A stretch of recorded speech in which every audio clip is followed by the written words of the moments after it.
Hey, it's HOOPSWORLD TV. I'm Giannis Katroupas here with senior NBA writer and editor Alex Kennedy. And today we're going to be talking about who's the second best center in the league. Now, the guy who used to be the best center in the league, Shaquille O'Neal, recently made headlines saying that he would take Brook Lopez and Andrew Bynum over Dwight Howard. But both me and AK agree that that's just crazy talk. Dwight Howard, by far, is head and shoulders above everybody else at the center position in the league right now. So today we're going to talk about who's the number 2 guy and who could potentially give him a run for the money down the line. And AK, let's start off with Brook. What do you think about him? And do you really feel like he has a serious chance to be the best big man in the league this upcoming season over Dwight?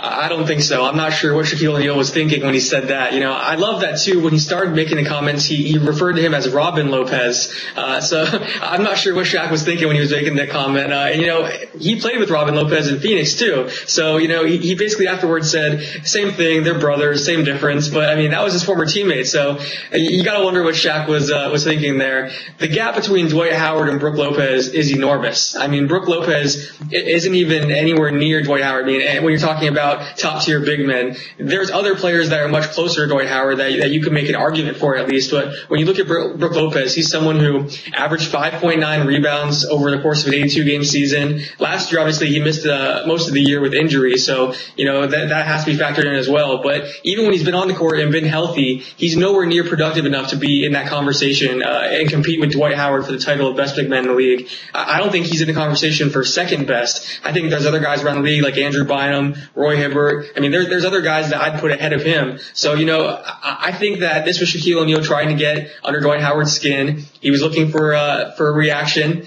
and, you know, he got one. We all talked about it. We're talking about this right now. So I think that's what Shaq's goal was. But, you know, Brook Lopez maybe paid like a top center and paid like one of the best centers in the game, but he doesn't play like one at this point, you know, and he's still young. He's 24 years old, so he can still develop. And I would say he's an above average center because there's not a lot of great centers in the NBA. But to say he's the best or even close to the best, you know, I'm not sure what he's thinking there. And I agree with you. It's crazy talk.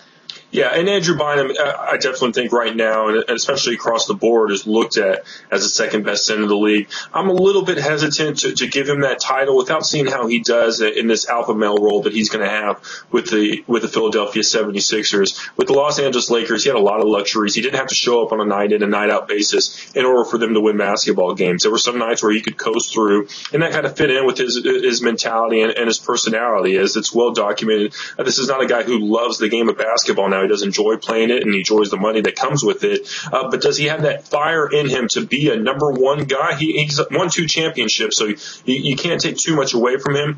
But I'm really curious to see how he handles being the number 1 guy there in Philadelphia. And so before I give him that number 2 spot without taking anybody else into consideration, I really want to see how he does. And most importantly, I want to see if he can stay healthy. That's the one thing that you really have to worry about with Andrew Bynum. He's not healthy right now. He's going to miss the majority of preseason, if not all of it. And so that's going to be a lingering issue for the rest of the year with the Philadelphia 76ers. I think that they made the right move in getting him, and he is a guy that can take them over that hump. I just want to wait and see how he handles it first. And Roy Hibbert, he's a guy who almost took his team over that hump last year. They were very successful in the Eastern Conference semifinals, pushing the Miami Heat to the brink of elimination and having an advantage in that series at one point. Where do you think he factors into this discussion, AK? Well, I think he's behind Andrew Bynum. I think Bynum is the second best center in the NBA, and I think he's the guy who, you know, can be in the conversation with Dwight Howard for best center in the league. When he's healthy, when he's playing at his full potential, he's a very good player. But, you know, Hibbert is in the conversation as well. He's up there when you're ranking the centers. Last year, he made huge strides. He really improved a lot. He was an all-star for the first time in his career, and the Pacers were very impressed with his progress, which is why they gave him the big contract this summer. So, you know, I think Hibbert's up there. He's someone who can affect the game on both ends. We've seen him, you know, really be able to play well defensively, and I think offensively he's continuing to improve and work on that post game. You know, at 25 years old, just like Brook Lopez, just like Andrew Bynum, he's not in his prime yet. You know, he's still developing. It always takes a little bit longer for centers to develop. So, you know, Hibbert's best basketball is probably still ahead of him.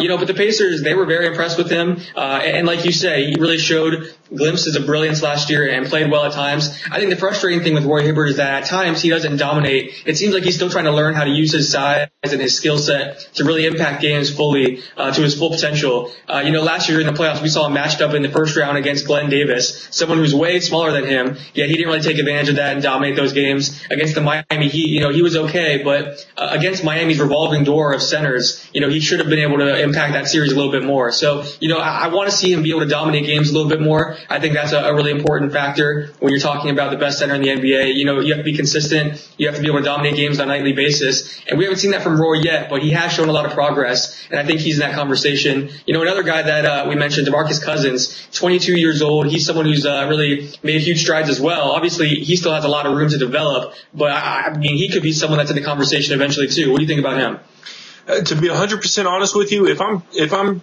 taking a center after Dwight Howard right now, I'm hard pressed to say I wouldn't end up taking DeMarcus Cousins over these guys that we've just talked about. As you mentioned, 22 years old. I think offensively, he's the best of the group. He took a big step forward. You mentioned it takes some time for big men to develop, but from year 1 to year 2, DeMarcus Cousins took a huge step forward. And I think that he's going to take another big one this year because I think Keith Smart is the perfect type of coach for him. I feel like his maturity issues are overblown, and I feel like a couple of things that he may have done wrong or a couple of situations that he didn't handle in the best way kind of got blown out of proportion and have stayed with him because he is a little bit abrasive. He's not somebody who wants everybody to love him. He really doesn't care. But I like that. He's a tough guy, and he's a guy that I know wants to compete night in and night out, and I know that he hates to lose. And so I think that DeMarcus Cousins, maybe right now may not be looked at as the second best center in the league, but at the end of the season, I think he could be unanimously regarded as so. He's Alex Kennedy. I'm Giannis Katroupas, and this is Hoops World TV.